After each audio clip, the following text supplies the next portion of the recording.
जोहार साथियों, आज मैं आप लोगों के समक्ष आया हूं एक नई योजना से अवगत कराने के लिए। पहले यह योजना मुख्यमंत्री सुकन्या योजना के नाम से चलती थी।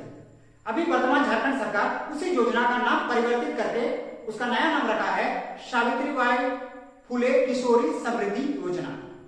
तो इस योजना से जुड़ी हुई जो मुख्य बातें हैं, जो आप आंगनबाड़ी केंद्र के साथ मिलकर जब आप फॉर्म भरेंगे तो उस समय इन सारी आधारभूत जो कागजात है, जो मैंडेटरी डॉक्यूमेंट्स हैं, इसका उस समय फॉर्म भरने के समय, अप्लाई करने के समय इसका जरूरत पड़ेगा, जो ऑफलाइन मोड में आप फॉर्म को भरेंगे। उसके बाद आंगनबाड़ी सेवा केंद्र वाले लोग फिर जाके वो आपका प्रखंड विकास पदाधिकारी के वहां जाके ऑनलाइन मोड में इसका हो जाता है। तो ये निम्न बातें जो है, ये इधर पे जो आपका दर्शाया गया है, इन बातों को आज हम लोग थोड़ा सा ध्यान से देखते हैं। आइए, तो इसमें सबसे पहले योजना का नाम क्या है? सावित्रीबाई फुले किशोरी समृद्धि योजना। इसमें सबसे नंबर 1 क्या है कि पहली 2 बच्चियों का नाम, अर्थात एक परिवार का प्रथम 2 पुत्रियों को इसका फायदा मिलेगा, प्रथम 2 बेटियों को। दूसरा, विद्यालय का नाम, बेटी, दोनों पुत्री जिस विद्यालय में पढ़ती है उस विद्यालय का नाम को आपको लिखना है। तीसरा, माता पिता का नाम, माता पिता का नाम आपको उसमें दर्ज करना है, माता पिता का नाम लिखना है। चौथा है जन्म तिथि। अब बेटी का जन्म तिथि क्या है, यानी कि उसका डेट ऑफ बर्थ क्या है, इसको आपको यहां पर लिखना है। पांचवा है नामांकित विद्यालय के प्रधानाचार्य द्वारा छात्रा का वर्ग संख्या एवं पंजी में दर्ज जन्म तिथि का सत्यापन प्रमाण पत्र। प्रथम 2 पुत्रियां जिस स्कूल में पढ़ेंगे या कोई इंटर कॉलेज में अगर पढ़ेंगे तो उस स्कूल के जो हेड टीचर हैं, प्रधानाध्यापक महोदय हैं, उनका जो पंजी में दर्ज है उसका जन्म तिथि, उसका सत्यापन प्रमाण पत्र आपको वहां पे हेड टीचर वहां पे वो आपका फॉरवर्ड कर देगा। छठा है छात्रा का आधार कार्ड।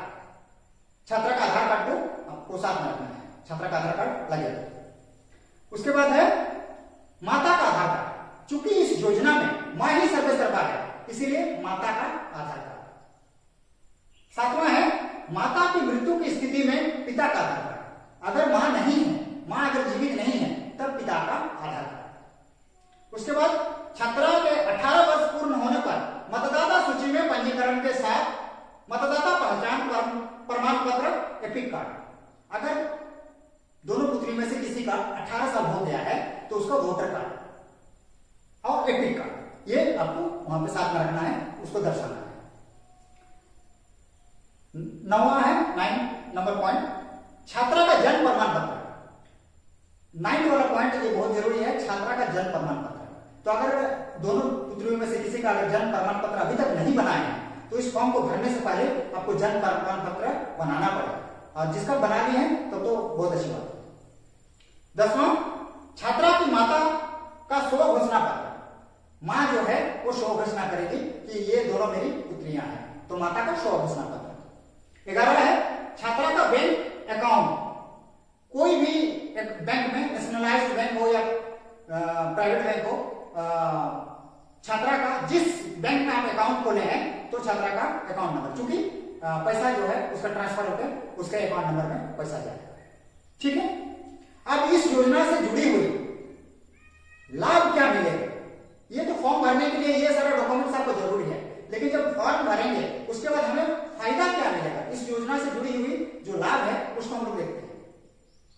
तो इस योजना से जुड़ी हुई लाभ इस प्रकार है, देखिए, क्लास 8 में 2500 रुपया मिलेगा, क्लास 9 में 2500 रुपया मिलेगा, क्लास 10 में 5000 रुपया मिलेगा, क्लास 11 में 5000 रुपया मिलेगा और क्लास 12 में 5000 रुपया मिलेगा।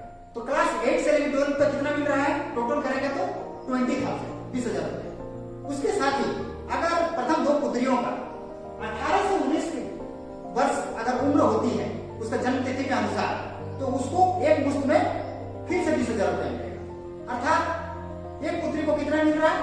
8 से लेकर क्लास 8 से लेकर 12 तक 20,000, और 18 से 19 के बीच में अगर उसका उम्र बढ़ता है तो उसको 20,000। अर्थात एक पुत्री को मिल रहा है 20,000, दूसरी पुत्री को एक पुत्र को मिल रहा है 20,000। तो टोटल अगर करेंगे तो कितना मिल रहा है? 40,000 एक पुत्री को दो पुत्रियों को कितना मिल रहा है? 80,000। 40 + 40 80,000 दो पुत्रियों को मिलेगा एक परिवार का। और ये योजना इसलिए लाया गया है कि महिला सशक्तिकरण के लिए, बेटियों को पढ़ाई के लिए प्रोत्साहित करने के लिए, बेटी की कम उम्र में विवाह नहीं देने के लिए और खासकर उसको शिक्षित करने के लिए ये योजना लाया गया है। तो इस योजना का आप लोग फायदा उठाइए। झारखंड सरकार के द्वारा एक बहुत ही बेहतरीन योजना लाया गया है। इस योजना का जितना आप लोग फायदा उठाएंगे उतना बहुत ही बेहतर है। अभी हाल फिलहाल में